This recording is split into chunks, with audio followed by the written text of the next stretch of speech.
शताब्दी एक्सप्रेस, किसी को मुंबई जाना है, किसी को दिल्ली जाना है, हमें भी बरेली जाना है। हाँ जी जी। परम श्रद्धेय बाबा चंद्रमा दास जी, इनकी पुण्यतिथि पे आज लोग यहाँ एकत्र हुए हैं, उनको नमन करते हुए आदरणीय भूषणानंद जी महाराज, श्याम जी महाराज, जिंदर जी महाराज, परम आदरणीय हरिगौर राठौर जी, भाई उत्तम राव जी, शिवनाथ सिंह जी, रामपाल जी, हम सब के बुजुर्ग इस आश्रम के प्रति हमेशा श्रद्धा और प्रेम रखने वाले हमारे श्री देशबंधु जी, देशभक्त जी, भाई लवाना जी, उनके साथ भाई साथी बाकी साथियों,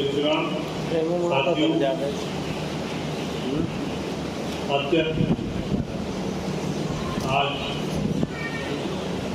दुख का विषय ये है कि बाबा चंद्रमा दास उनकी कई कहानियाँ आपने सुनी और देशभक्त जी ने बताया। वाकई वो एक चमत्कारी पुरुष थे। जैसा कि देशभक्त जी ने भी बताया, और मैं तो सन 86 से इस आश्रम से जुड़ा हुआ हूँ।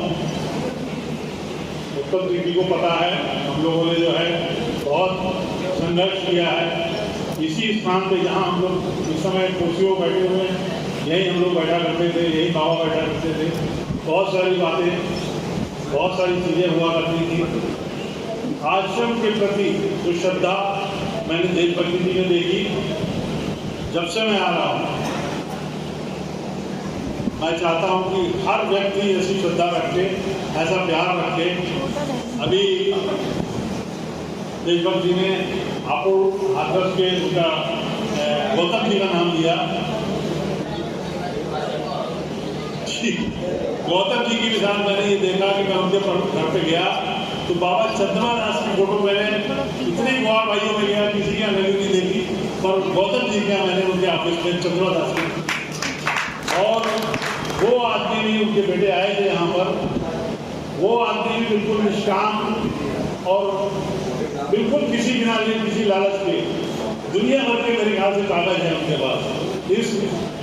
इस आश्रम में जो हाथी था, वो हाथी दांत के जो रसीद है वो भी उनके पास रखी हुई।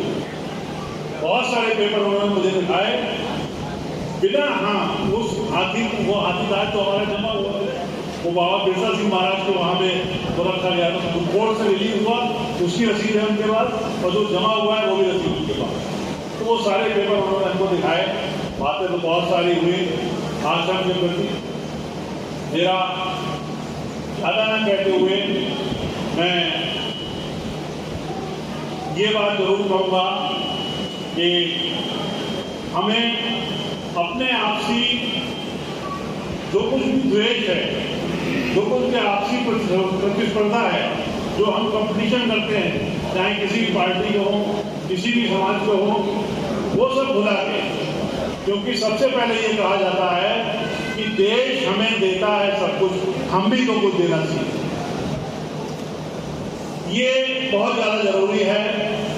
मेरे साथियों, इस आश्रम से जहाँ बैठे हुए हो, इसको यहाँ पर बैठने के लिए, यहाँ करने के लिए, ये लड़ाई आज की नहीं है, ये हम पिछले 4-5 साल से लड़ रहे हैं।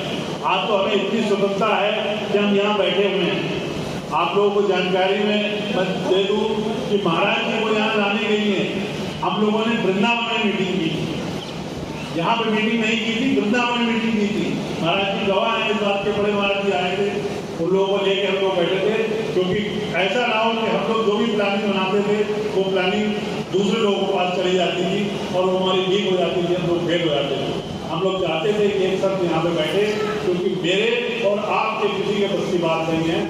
ये सिर्फ बाबा चंद्रमा दास की बात थी, उनके अंदर जज्बा था, उनके अंदर हिम्मत थी, जो यहाँ पूरे मथुरा में लड़े, चाहे लोग कुछ भी कहें उनके लिए। मैं ये जानता हूँ कि धरोहरों को बचाने में उनका बहुत बड़ा योगदान। दूसरा योगदान जो लड़ाई लड़ी जा रही है, आप ये समझिए कि आज अगर उत्तर प्रदेश में बाबा की सरकार नहीं होती तो इस आश्रम पे कब्जा हो गया होता। इतनी बड़ी विपत्ति आई थी इस आश्रम पे कि यहाँ पे एक आदमी रहने वाला नहीं था। मैं स्वयं करनी चल के आया, 3 दिन यहाँ रुका था। मैं लगातार यहाँ 3 दिन रुका, 2 ही 3 लोग यहाँ पर थे। मैंने यहाँ हौसला अफजाई करी, लोगों से मिला, लोगों को बुलाया, यहाँ बिठाला, दिन में यहाँ बैठ के लोगों को समझाया कि नहीं ऐसा कुछ नहीं है। मेरे साथियों, हम अपने संबंधियों की, रिश्तेदारों की जब विपत्ति आती है तो हम लोग खड़े होते हैं। तो ये हमारा भी कर्तव्य था, पुनीत कर्तव्य था कि जिस समय इस आश्रम में कोई विपत्ति आए, कोई भी कैसा भी समय आए, तो ये हमारे सबकी आवाज़ एक होनी चाहिए, सारे लोगों को यहाँ आना चाहिए। मैं आज देखता हूँ कि आज भी हम लोग आपसी व्यवस्था रखते हुए इस आश्रम के प्रति कोई भी दिखावा नहीं करते हैं, कोई भी ऐसा दबाव नहीं दिखाते हैं कि जिससे कि हमको ये लगे कि हम अपने समाज को और इस धरोहर को आगे ले जाना चाहते हैं। मित्रों, ये सिर्फ हरिशंकर जी महाराज की हिम्मत थी। यहाँ स्थानीय लोगों की वकालत कह लीजिए, पैरवी कह लीजिए, जो कुछ भी कहिए वो था, जो एक बहुत बड़ी लड़ाई, अभी हम जीते नहीं हैं परंतु हम लोग कम से कम उस बुरे समय से निकल के आए। आपकी आवाज जीतेंगे भी, आपका आशीर्वाद रहेगा तो जीतेंगे। आपकी आवाज मुख्यमंत्री तक पहुंच गई है। अपने जो विधायक हैं राकेश श्याम लाल जी, हम लोगों ने मुख्यमंत्री के समय के लिए एप्लीकेशन दी हुई थी, सदन चल रहा था, उन्होंने अचानक एक दिन सदन ने बुला लिया। एप्लीकेशन मैंने महाराज जी की दे दी है, उन्होंने अपना एक अपने लेटर लगा कर उनको दे दिया है। मुख्यमंत्री जी को सारी बातें बता दी गई हैं। हम लोग पूरा प्रयास करेंगे, जैसा कि हमारे मुख्यमंत्री जी कह रहे थे कि लखनऊ वाकई अल्लाहौती, आप लखनऊ बैठ के चल के हम लोगों को बुलाइए। 1 नहीं, 2 नहीं, 5 नहीं, 10 दिन बाद कम से कम मुख्यमंत्री की क्लास में दूर लगेगी और हम लोग उनसे मिलेंगे। ये सारे लोग इस बात को तय करने कि हरिराव जी को लेके हमको चलना है, वहाँ बैठना है और एक आंदोलन के रूप में इस आश्रम को लेकर चलना। ये मेरा आप सभी से निवेदन है। सभी साथी इस बात के लिए तैयार हैं। क्यों? क्योंकि ये वाकई ऐसी तपोभूमि है। आप ये देखिए, जहाँ पे आप बैठे हुए हैं, यहाँ में लोगों का कब्जा था। जब महाराज जी को लेके आए थे यहाँ पर, जिस दिन यहाँ कब्जा लिया गया था, तो उस दिन ऐसा लग रहा था कि पता नहीं गोलियां चलेंगी, तलवारें चलेंगी, क्या होगा क्या नहीं होगा। ये सिर्फ हमारे महापुरुषों की धरती होने की वजह से, उनके आशीर्वाद की वजह से, उनकी कृपा की वजह से ये हुआ कि जो हमसे लड़ाई करने के लिए खड़े हुए थे, उन्होंने दरिया बिछा के महात्माओं का स्वागत किया और उनको यहाँ बिठाया। तो ये उन्हीं पूर्ण आत्माओं का हम लोग आशीर्वाद है जो हम लोग यहाँ पर हैं। आज जो विशेष बात यहाँ पर होनी है और 12-13 पॉइंट रखे गए हैं, महत्वपूर्ण बात जो है वो यही है कि आश्रम, हम लोग भी इस बात से बड़े चिंतित रहते हैं, 4 से 10 लोग जो हैं, आश्रम की दैनिक व्यवस्था जिसमें साधु भोजन, अतिथि भोजन, आश्रम के दैनिक खर्च, मंदिर की देखरेख और पूजा पाठ आदि के खर्चे, अतिथियों साधु साधक के रूप में आज की व्यवस्था कैसे की जाए, तो ये सबसे बड़ी एक समस्या है। हम लोग चिंतित रहते हैं। हम 4 से 8 लोग हैं जो कुछ सहयोग मंत्री करते हैं। हर महीने 2 महीने हम लोगों का चक्कर भी लग जाता है। जिस चीज़ की जरूरत होती है तो कुछ न कुछ सहयोग आश्रम के प्रति करके जाते हैं। एक परमानेंट रिकरिंग आमदनी कुछ ऐसी शुरू हो जाए आश्रम की, हम लोग ये चाहते हैं कि जिससे आश्रम की व्यवस्था सुचारू रूप से चले। जो भी साधु यहाँ रहते हैं, कम से कम ये तो हम लोगों की जिम्मेदारी बनती है कि कुछ नहीं तो दाल रोटी की व्यवस्था तो उनकी होनी चाहिए। ये इस पर हम 4 से 10 लोग ही हैं जो लोग सहयोग महीने का करते हैं। मेरा ये निवेदन है कि ये एक व्यवस्था हो जाए। दूसरा क्या है कि जैसा कि अभी हमारे चौहान साहब ने कहा कि हम लोगों को इस आश्रम से ज़्यादा लोगों को जोड़ना है, प्रचार प्रसार ज़्यादा से ज़्यादा करना है। और क्योंकि मेरे साथ ये इनके बालक आया हुआ है याद उनके कसौती का, किसी ने आज तक ये आश्रम नहीं देखा। मैंने पूछा, मैंने कहा बेटा तुमने देखा है? बोले मैं आया नहीं।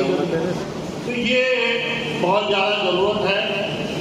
और जिस समय मैं बार बार एक बात कहता हूँ कि पड़ोसी से हमेशा संबंध सही रहने चाहिए। पड़ोसी से मेरा मतलब है कि मथुरा के नज़दीक जितने भी हमारे गांव हैं, तो कम से कम हम लोग उन लोगों से ऐसा व्यवहार और ये बना के रखें। अभी पीछे जब मैं आया था यहाँ 2-3 दिन रुका, गौतम जी से मिलने गया था, मैं हाथरस लौट रहा था, 4-6 गड्डी वाले दिखाई दिए, मैंने रोका हूँ क्योंकि उस समय यहाँ पर ये ज़रूरत थी कि यहाँ 2-4-6 लोग आकर रहें। मैंने उनको रोका, मैंने समझाया कि भाई अपना आश्रम में आप लोग वहाँ पहुँचिए, बात होती है। इस तरीके की व्यवस्था यहाँ होनी चाहिए। दूसरा, अब ये सत्र शुरू होने वाले हैं, हम लोग महाराज जी से मेरा विशेषकर ये निवेदन है कि जो भी छात्र ऐसे हों जो मथुरा जिले में रह रहे हों, जैसे हमारा एक अजय रहता है कंसी एरिया का, 2-3 बच्चे और 4-5 बच्चे यहाँ रह रहे हैं, इस तरीके के छात्रों को थोड़ी बहुत तो यहाँ रहने की व्यवस्था है, तो वो बच्चे कम से कम यहाँ बने रहेंगे, उससे हमारा प्रचार प्रसार भी होगा। अगर संतों के साथ साथ जैसी कि एक गुरुकुल की व्यवस्था की बात की जा रही है, अगर कोई हमको ऐसे महापुरुष मिल जाए जो गुरुकुल में जो पढ़ाई की जाती है उसके अगर कुछ जानकार इस तरीके को हो, अपनी सेवा दे सके आश्रम में, तो हम लोग इस तरीके के भी 2-4 बच्चे, क्योंकि मैं जानता हूँ कि मथुरा में जो है कई इस तरीके के गुरुकुल चल रहे हैं, और अगर हम लोग इस तरीके का प्रयास करेंगे तो एक कम से कम एक प्राइमरी स्टेज पे हम लोग एक गुरुकुल की स्थापना यहाँ पे कर लें, जिससे कि 4-6 बच्चे यहाँ बने रहें, 1-2 अध्यापक यहाँ बने रहेंगे और हम लोगों का भी यहाँ से जुड़ाव रहेगा। आगे जो परिकल्पना हरिद्वार राठौर जी ने कही, हरिशरण जी महाराज की इच्छा है, हम लोगों की भी यही इच्छा है, हमारी भी यही परिकल्पना है कि इस जगह को इस तरीके से बनाया जाए कि लोग बाग यहाँ दर्शन करने आए। हमारा ही समाज नहीं, और समाज के लोग भी ये देखें आगे कि यहाँ पर मथुरा में कोई उदासीन जिले में कोई मंदिर ऐसा बना है जिसमें बिहारी जी की छटाई अलग है, निराली है। तो मेरे साथियों, ये 12-13 पॉइंट जो भी दिए हैं, इन पे सारे लोग बोल भी बहुत चुके हैं। मैं बस इतना आप लोगों से निवेदन करना चाहता हूँ कि हम लोगों को एक्टर बनने की ज़रूरत है, डायरेक्टर बनने की ज़रूरत है, क्योंकि सारे लोग दिशा निर्देश तो बहुत सारे दे देते हैं, परंतु मौके पर उपस्थिति और जो ज़रूरत होती है वो होनी चाहिए, काम होना चाहिए, काम दिखता हुआ होना चाहिए। हम लोगों का एक प्रयास था, ये आश्रम छिन्न भिन्न हो जाता, ये बचाए नहीं बचता।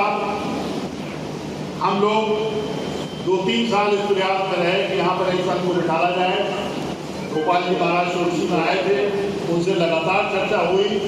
2-2.5 साल के बाद, मीटिंग के बाद, बहुत अनुनय विनय करने के बाद वो हरिशरण जी महाराज को यहाँ बिठाने के लिए राजी हुए थे, और यहाँ इनके बैठते ही अलग तरीके की विपत्तियाँ शुरू हो गई, क्योंकि आपको जब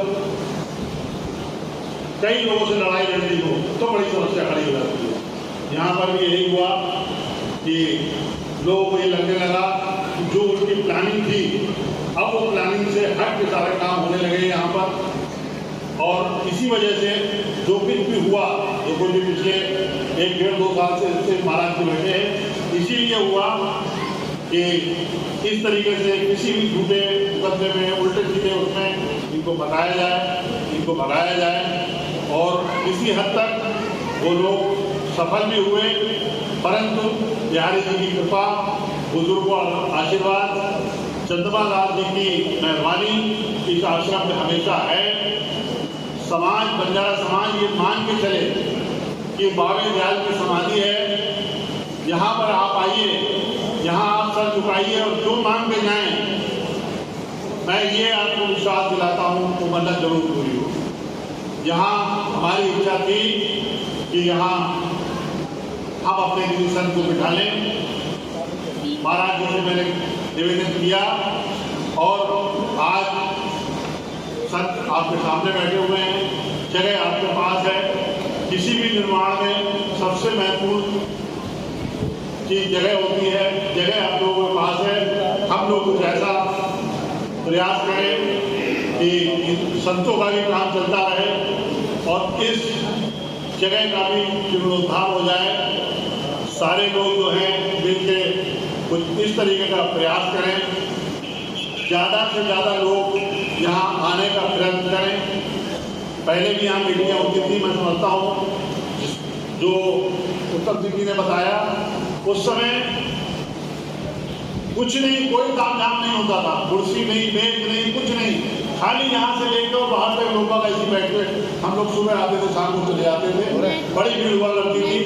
मैं वही दिन यहाँ पर देखना चाहता हूँ, वही चीज चाहता हूँ कि हम लोग ज़्यादा से ज़्यादा प्रचार प्रसार आस्था का करें, ज़्यादा से ज़्यादा लोग आए, ज़्यादा से ज़्यादा लोग जुड़े। बाकी आश्रम में क्या होना चाहिए, क्या नहीं होना चाहिए, ये चीज़ें मेरे पूर्व वक्ता बता चुके हैं।